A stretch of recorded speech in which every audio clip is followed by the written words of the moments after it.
All right, we've got to check out this article together. I read a lot of business articles. I am always looking for what's happening in the world of business, and I came across this article on Harvard Business Review. You and I need to take a look at this, and then we need to talk about it, because some of the statistics in this article are downright mortifying. Let's take a look. Okay, this article is called Advice for the Unmotivated, and it is in the category of managing yourself. Let's look at some of these statistics. This is about how workers are not feeling motivation or interest at work. The usual tasks feel tedious. It's hard to muster the energy for new projects. Though we go through the motions of being good employees or managers, we're not really there. According to the most recent Gallup polling, only 23% of people are engaged at work. 59%, the majority, are not engaged, and they are putting in the minimum effort required. They are psychologically disconnected from their employer. And 18% are actually so highly disengaged, they're deliberately acting against organizations' interests. This, in the security world, is a disgruntled employee and an actual security concern. A recent American Psychological Association survey found that 31% were emotionally exhausted, 26% felt unmotivated to do their best, and 25% felt a desire to keep to themselves. 19% reported irritability or anger towards their colleagues and customers. This is crazy, and it gets worse. Harvard Business Review decided to go to their readers, and they heard back from 90. These people described feeling powerless, anxious, and depressed, suffering from insomnia, struggling to perform, having intense imposter syndrome, repressing their authentic selves at work. And they say, but disengagement isn't just unpleasant to experience, it can also lead to self-defeating behaviors, cynicism, social withdrawal, and learned helplessness that prevent people from making positive changes in their lives. They state that most advice on how to address this problem is aimed at managers and leaders. Understandably so. Managers and leaders have more control over the workplace than mere workers. They can change how people are compensated. They can change the environment. They can give workers more flexibility and freedom to work the way they want to work. But this article goes through some ideas for motivating yourself. I've got the HBR article linked down below, as well as a blog post that I wrote addressing some of these statistics because they are alarming.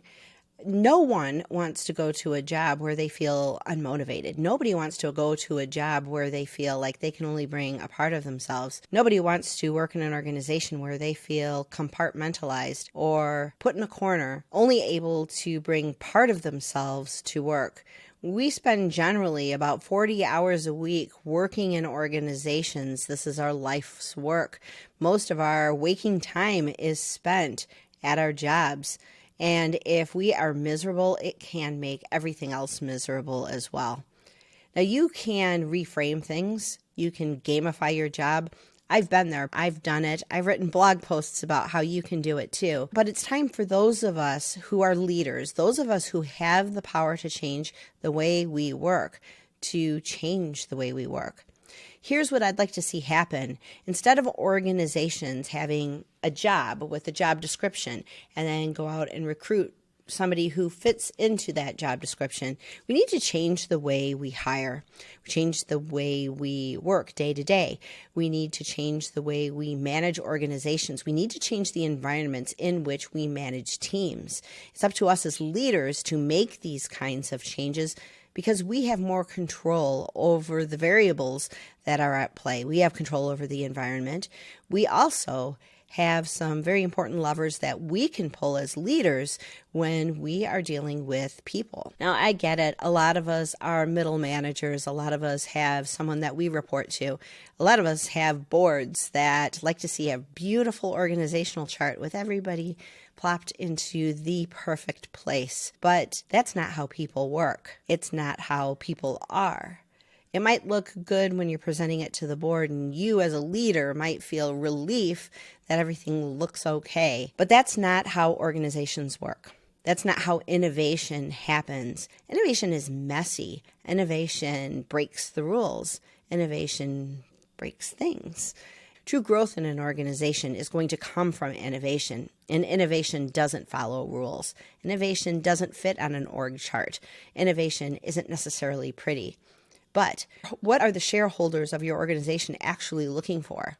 What is the board looking for? They're looking for you to inspire your team to do something new, to increase profits, to increase customer satisfaction, to increase growth in your organization. And that's not going to come by taking all of your people and fitting them into those square pegs or round holes. Take your pick.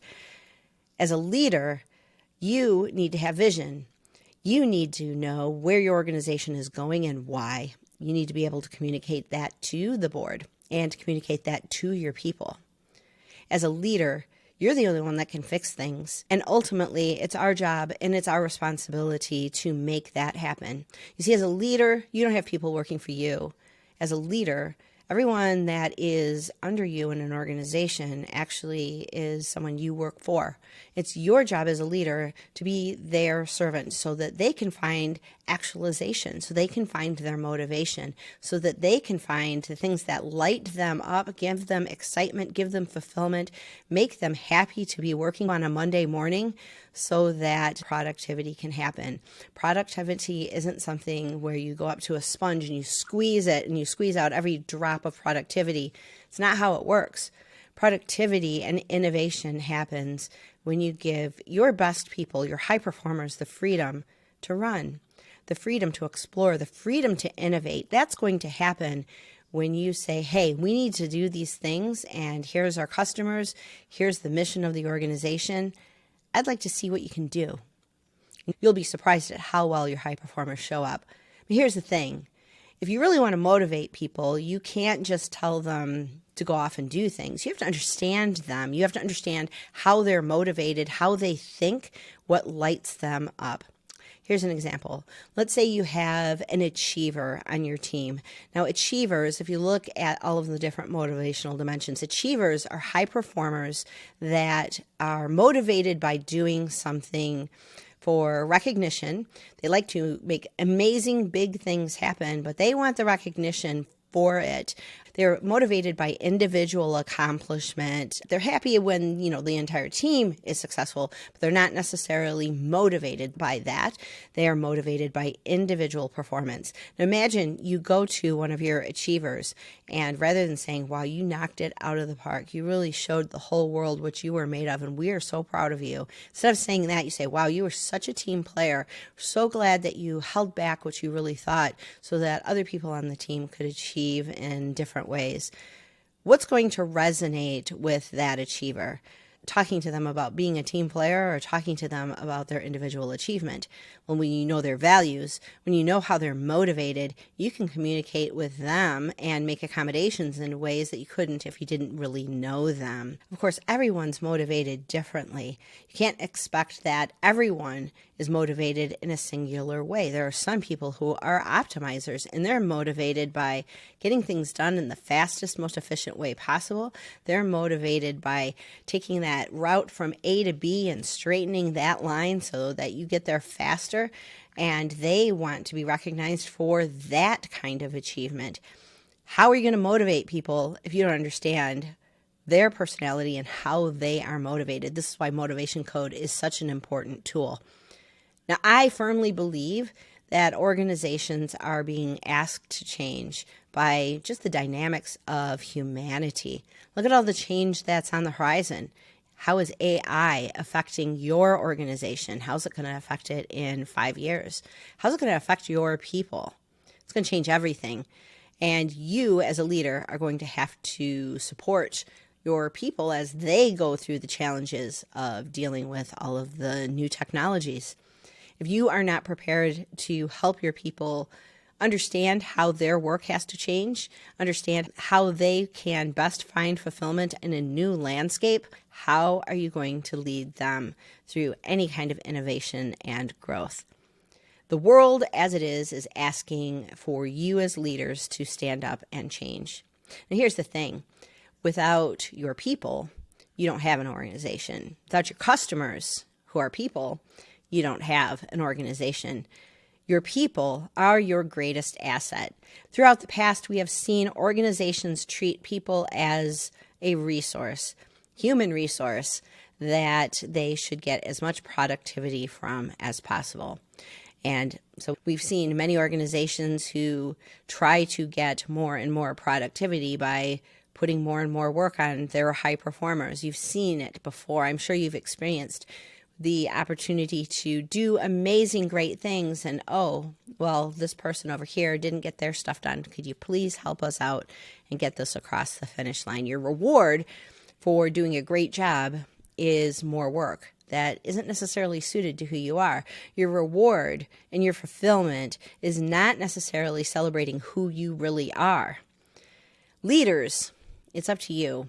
It's up to you to step up to the plate and start changing your organizations to be more human-focused rather than being productivity and profit-focused. You see, productivity and profits are a symptom.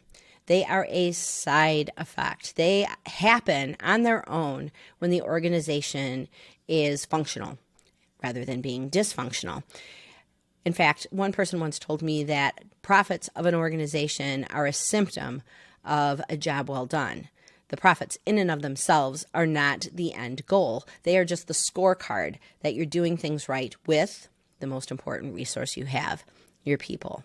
But if you don't know your people, if you don't understand how they're motivated, how they're fulfilled, your high performers know they have options. They know they can move on to the next organization that values them, that values who they really are. So as leaders, it's up to you to get to know who your people really are and motivate them from their centers of fulfillment, from their motivational dimensions. Now, Motivation Code is a great tool. This is being recorded May 9th, and we have a little sale going on, so you can actually get the Lite Report at a discount. I don't even know when that discount's going to end, but you should jump on it right now. There's links down below. If it sounds like Motivation Code will be one of the tools that will help you to change your organization from a procedure-based organization to a people-based organization, and you would like to be one of the innovators who does that, go through your own Motivation Code assessment and see what you come up with. Ask your top leaders to go through the assessment and see where they're at. It's time for us to start reshaping how organizations work. It's time for us to start reshaping organizations to reflect the people within them and reflect the market that they serve. Business is all about people. If you're not taking care of your people, if you're not meeting with them where they're at, if you don't understand who they really are, there's no way you're going to succeed. Motivation Code is one of those things that will help you get your team ready for the future.